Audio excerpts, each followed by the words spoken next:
it hurts when people call your dog aggressive, especially when your dog is just 9 months old. So today we're going to talk about a case where the parents got really heartbroken when they realized that the reactivity their young dog shows leads to people calling him aggressive.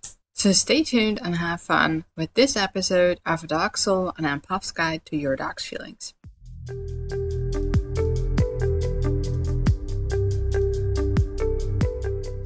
Alright, so Matty is a 9-month-old Staffy mix, and I got this question pretty recently. Now, I haven't met him yet, but I still want to share some thoughts because I think this is something very common. A lot of young dogs struggle with reactivity on leash, and in this case, the parents told me that he moved in with them as a puppy, but he seems to be one of the puppies who haven't learned anything in their first few weeks. So this is a huge issue. Yes, getting a rescue puppy is always nice, right? I completely support rescue, and all of my dogs are rescue dogs. I got half of them in their teenage years and half of them as seniors, so I'm totally for rescuing. But sometimes dog parents think they are rescuing when they're actually supporting somebody who shouldn't be supported.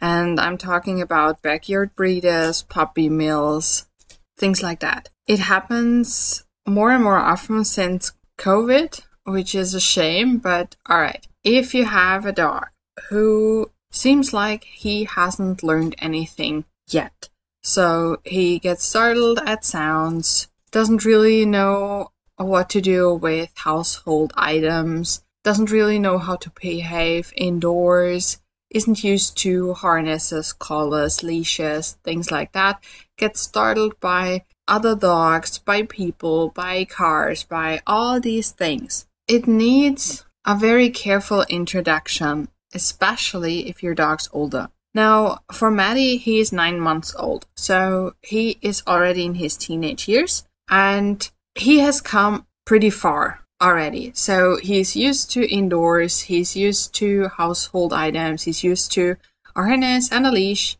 and he's really interested in doing stuff with his parents. Now, I see this very often in Staffies. They are, in my experience, very clever dogs, and they love to do stuff with their people, right? So it's not different for him. He's the same. And they told me that he's very food motivated, but as soon as they take the food away, so they don't hold it in their hands, the hands are empty, he would start lunging, barking, growling again at other dogs and people. Now, the people in their neighborhood started by telling them how cute he was, and he's so adorable, and he's so clever, and he's such a beautiful boy, and all these things. And now more and more people start calling him aggressive. Now, this is an especially hard issue in our country because we have very strict rules about listed dogs. And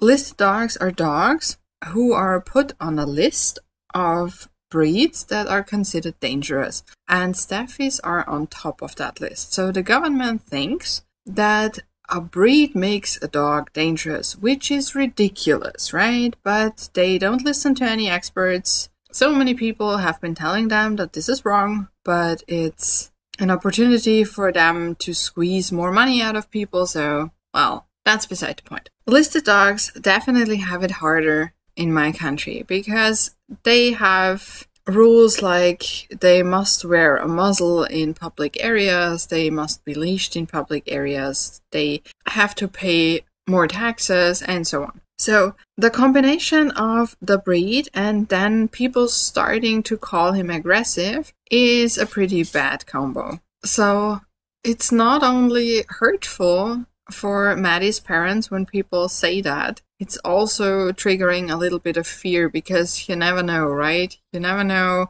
what will happen if your dog's perceived dangerous. And I've worked with some clients who got that label slapped on their dogs because of some incidents that happen, and it's not pretty. Now, thankfully, we live in a country where dogs aren't just put to sleep because of one incident. But there is still a fear in the back of people's minds. So this is something that has to change fast. Now, the good thing on the whole description of Matty is that he is interested in food. Now, if he weren't taking any food, because some dogs who just haven't experienced anything in puppyhood are so overwhelmed by the outside world that they can't take food.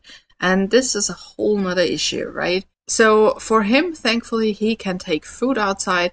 He is pulling like crazy, they said. So that in combination with the reactivity and the age points to a too high stress level. Again, I know I'm saying this with a lot of cases, but it's true for almost every dog I see. So an overall stress reduction would be helpful in this case as well. And for a teenage dog, they have to deal with their newfound hormones, right? And those are raging inside their bodies. If you remember your own teenage years, it was a crazy time, right?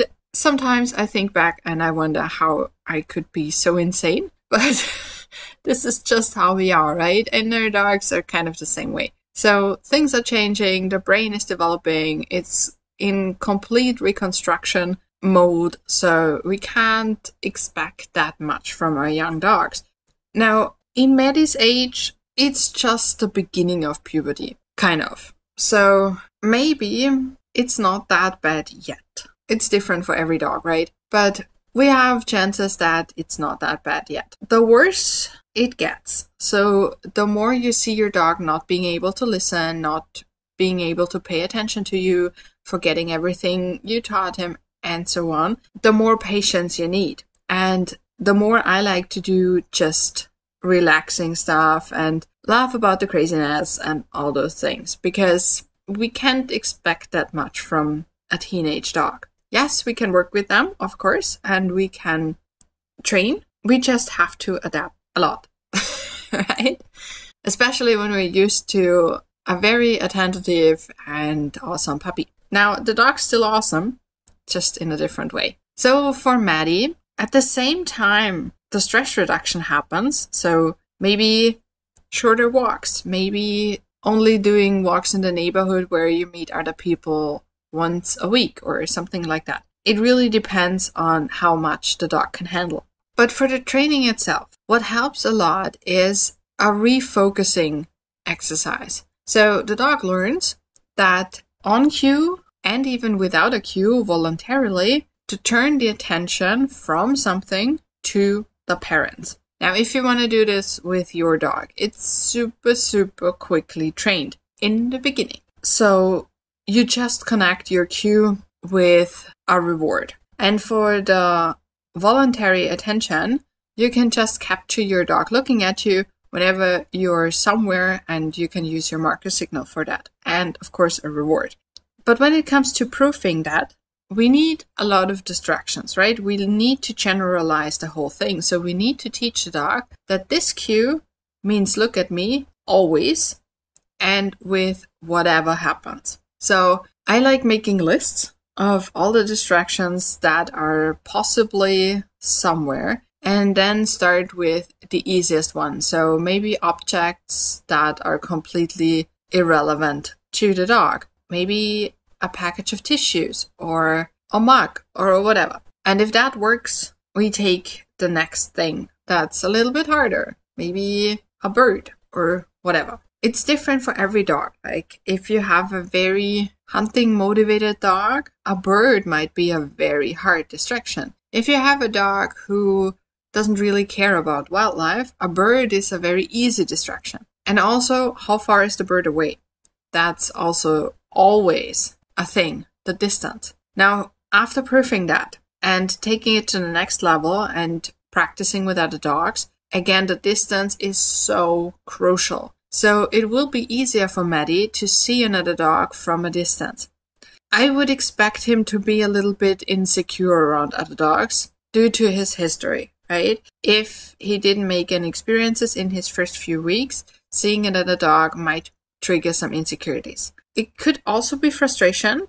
In young dogs, it's very often frustration because they're used to running up to every other dog, and now since they are bigger, they're no longer allowed to do that, which is super frustrating. Movement restrictions, so in this case a leash, is super frustrating, especially when you're not used to it, right? So this is what happens to a lot of young dogs. So maybe for Matty, it's a combination. Anyway, a larger distance makes it easier to bear the frustration, to actually be fine with it, to overcome the frustration, and also to practice things that help with the insecurity. So that often includes a different behavior for both issues, right? The frustration and the fear. The difference is, if it's frustration and the other dog is friendly and you know that, so you're practicing with a dog you already know and you know the owner, you can also use running up to the other dog as a reward for doing something else. For the fear issue, that wouldn't be a reward.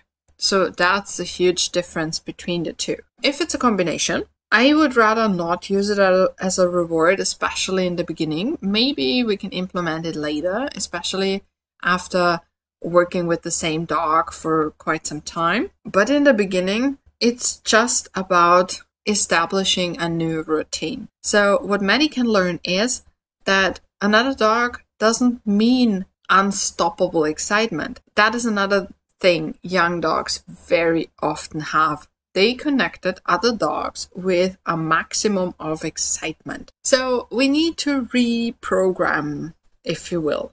And what we teach them is another dog means doing something calm. And I like treats getters for that a lot because they take the head down, they induce sniffing, and both of those things trigger relaxation. Now, don't get me wrong, it's not like the dog starts sniffing and suddenly falls asleep. That will not happen. But the arousal goes down a little bit, and it's also a diversion. So we can split the dog's attention between the trigger, so the other dog or a person or whatever, and the yummy things. So what you will see is a dog who will look at the treats and then eyeball the other dog, and then look at the treats again, and then eyeball the other dog, and things like that. Now, we're still at a distance where we are comfortable, right? Where Matty can sniff and look around and do those things. Whenever he's really good at that, we can get closer and closer and closer. And the same thing works for people. So we can do the same training for people. Very often, frustration is not that much of an issue for the dogs I see when it comes to people. The dogs I meet, if they have an issue with people, it's usually fear-related. So we can use walking away or walking in a curve or getting between the dog and the person, all these things as rewards, depending on the dog, right? But Matty's parents also stress that when they don't have treats in their hands, Matty will go back into reactivity immediately. And this is something that happens to a lot of dog parents. And it's kind of a little bit of a I'm stuck issue, because whenever you're training your dog and you have a treat in your hand while you want something from your dog. So for example, you hold the treat in your hand and hold it in front of the dog's nose, pull it up so your dog will sit. What this is luring. And it is luring as long as you have the treat in your hand. And at some point in the training process, it's a good idea to wean off the lure. Now, for reactivity, if you're luring your dog past another dog, and this can be a management strategy, right?